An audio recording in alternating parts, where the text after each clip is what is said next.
Welcome back to the In the Clinic podcast with Rob. And if you are looking to live to be 100, to have great mobility, independence in your life, great stamina, strength, be able to be social, and have a good mind, this is the podcast for you. Because in this video, in this podcast, we're going to break down exactly the principles that you need to be able to live to be 100, whether you're in your 40s, your 50s, your 60s, your 70s, even your 80s, so that you can have the great independence, mobility, social life that you want as you continue to advance your health span.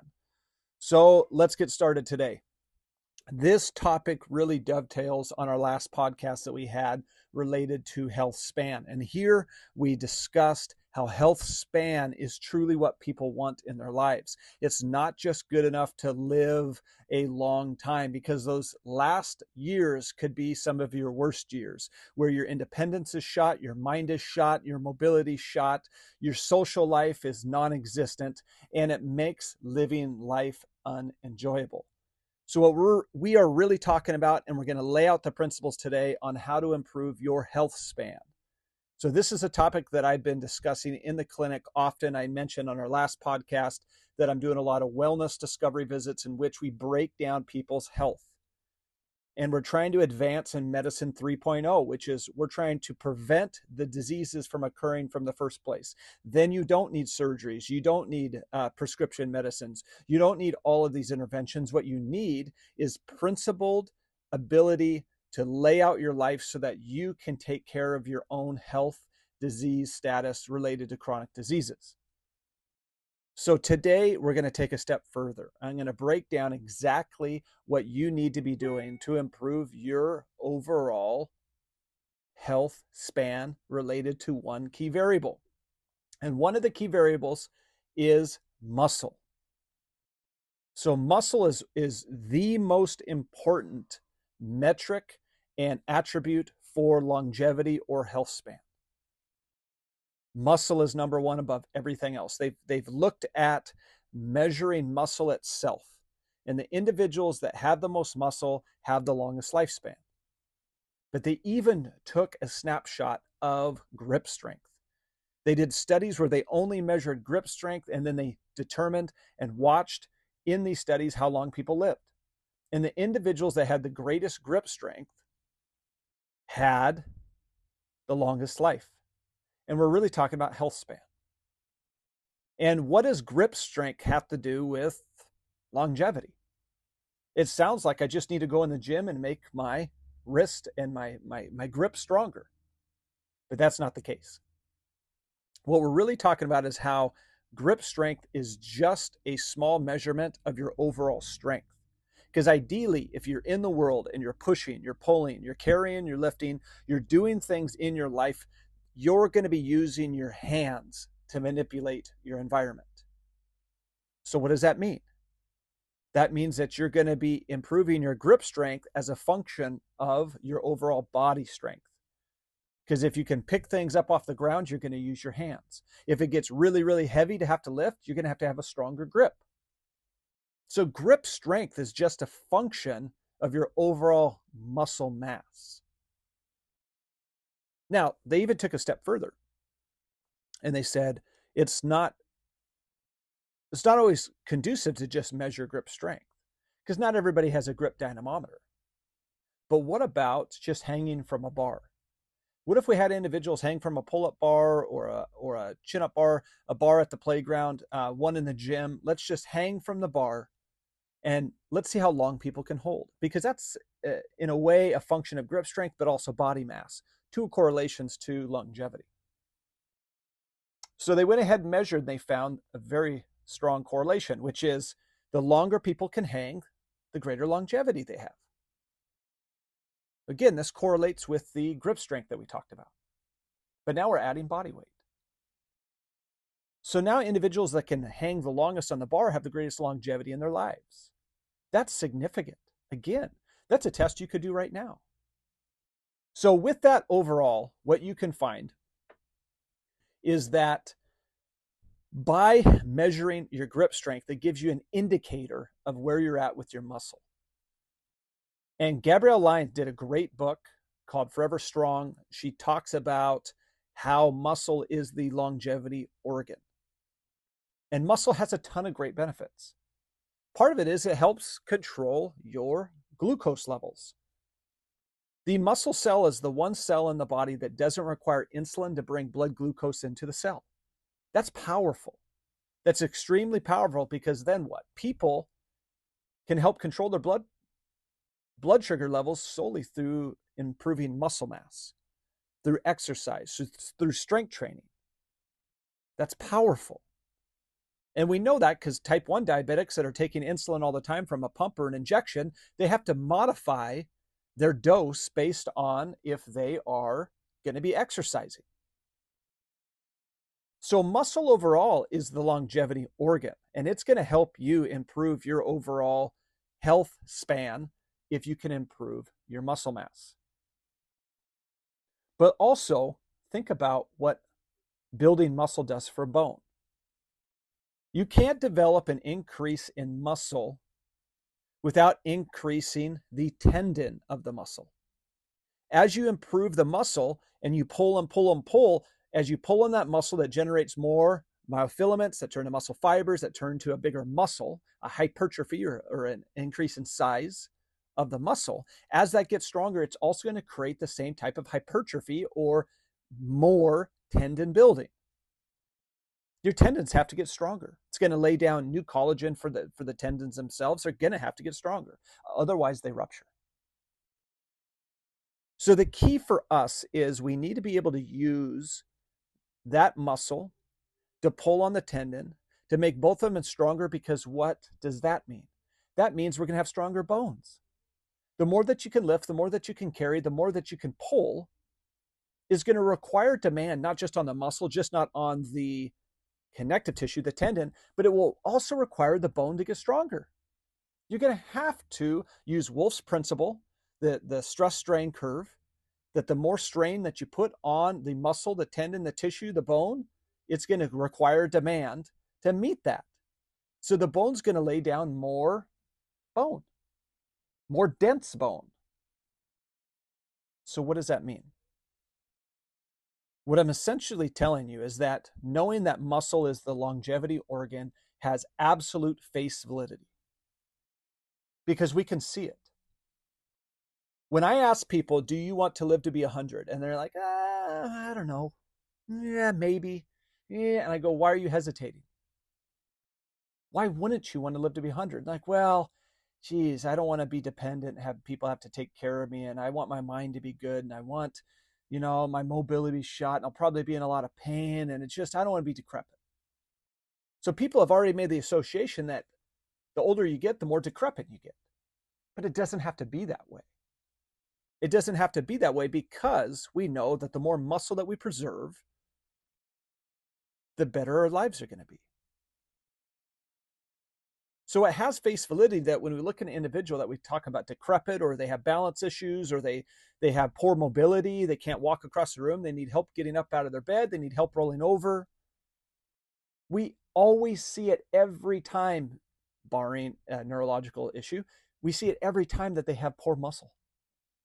They don't have the strength to stand, move, walk. They don't have the strength to catch themselves if they start to trip and they lose the balance. And then what happens? They hit the ground and they fracture a bone. Why? Because the bones themselves are also weak. They don't have the same level of muscle. So that's really important, because in order to prevent a lot of things that happen to women after menopause from the decrease in estrogen levels is bone mineral density. A lot of them get osteopenia or osteoporosis, a weakness in the bones.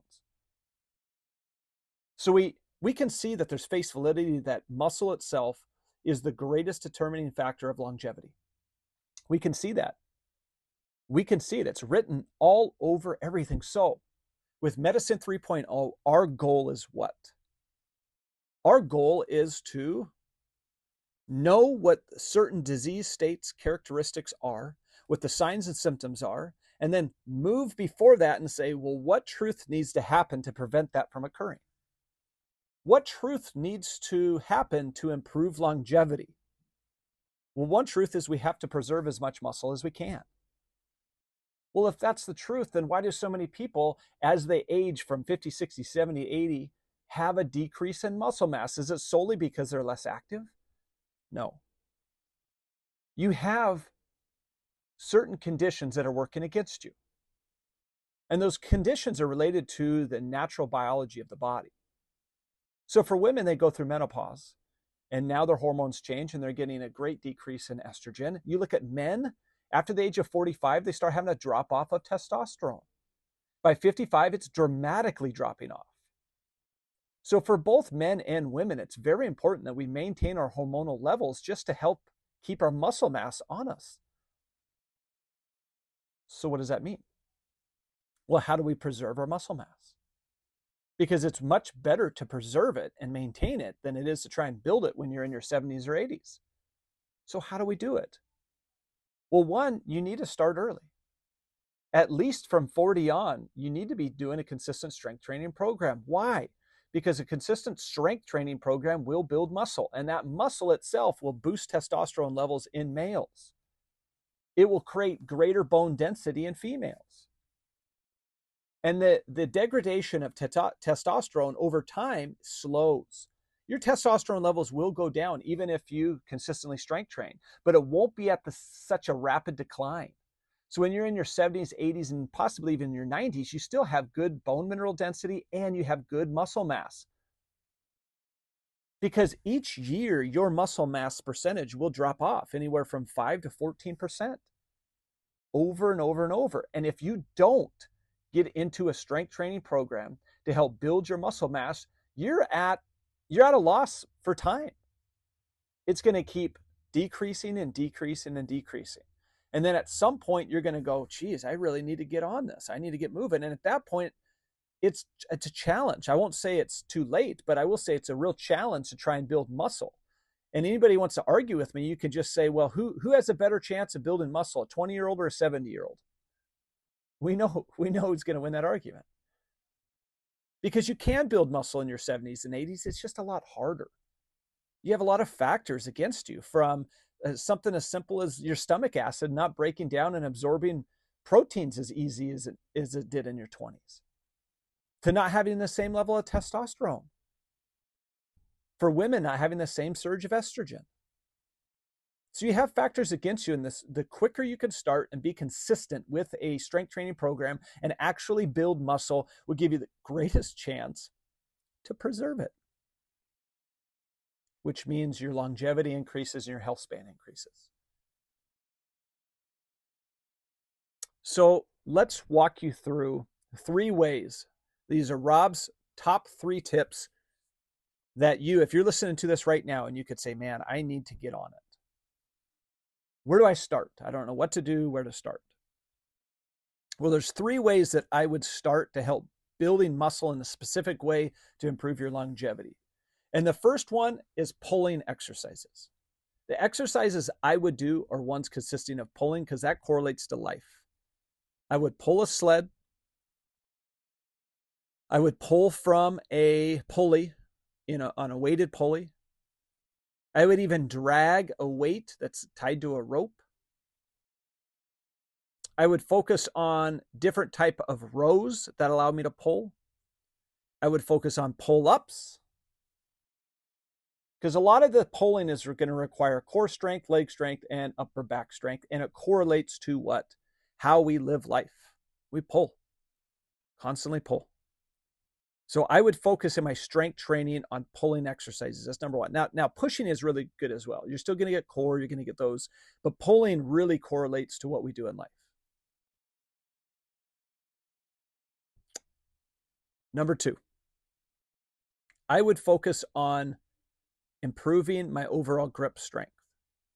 That does not mean that my longevity increases if I get really strong forearms like Popeye. What that really means is that grip strength is a correlation to I'm doing things.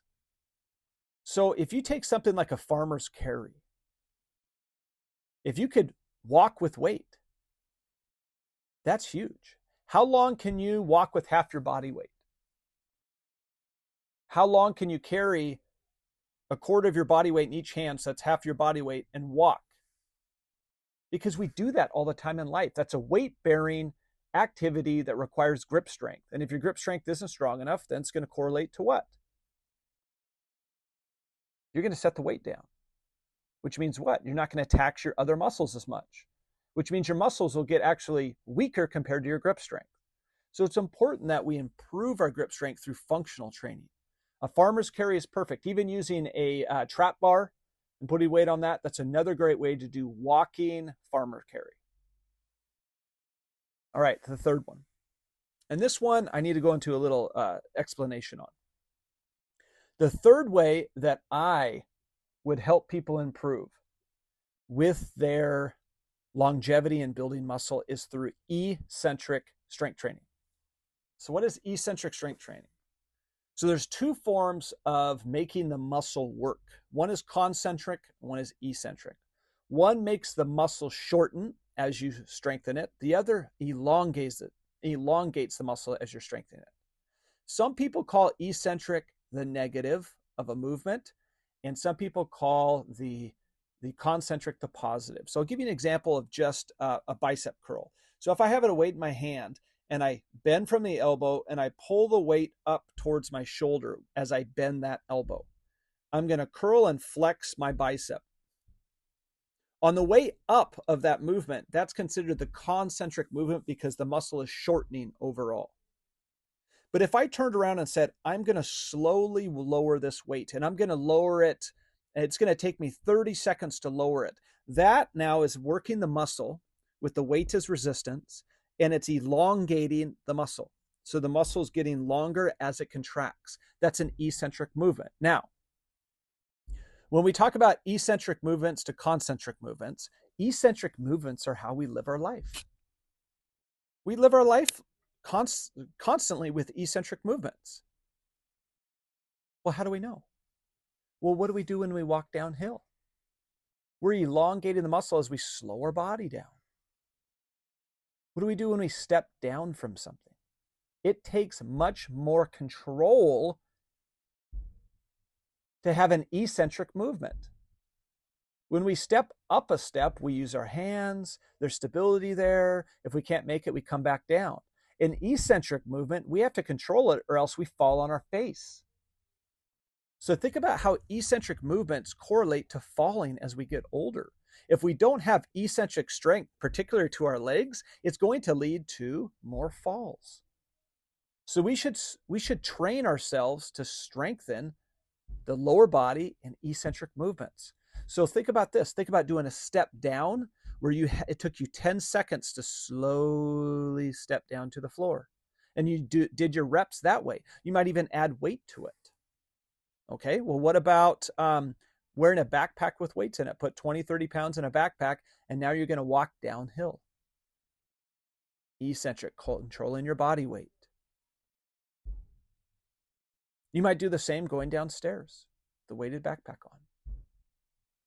You could do lunges, focusing on the negative, slowing down as you go down.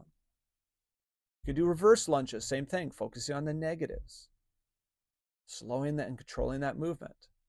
You can even do a step forward like a lunge in a quick fashion, and then you have to control the descent as you go down. So there's a lot of different ways that you can work the lower body eccentrically. Something as simple as a wall sit, where you slide down the wall, focusing on going down slow, and then you pop back up. Going down slow, pop back up. So the key that I'm really trying to give you today is not to give you a full list of eccentric exercises to do for your legs, because that's what ChatGPT or Google is for. You can search lower leg eccentric exercises for the gym, and poof, they'll give you a whole bunch. The key that I want to provide value for you today is I want you to be able to say, these are the key metrics I need to improve in my life to extend longevity. The first one today that we're really touching on is muscle. And the ways that I encourage you to start incorporating this to a strength training program, whether you're doing one now or you're thinking about starting one, or now you've listened to this awesome podcast and you're thinking, I need to get started. I want you to start with eccentric exercises. I want you to start with pulling exercises. And I want you to start with weighted farmer's carry.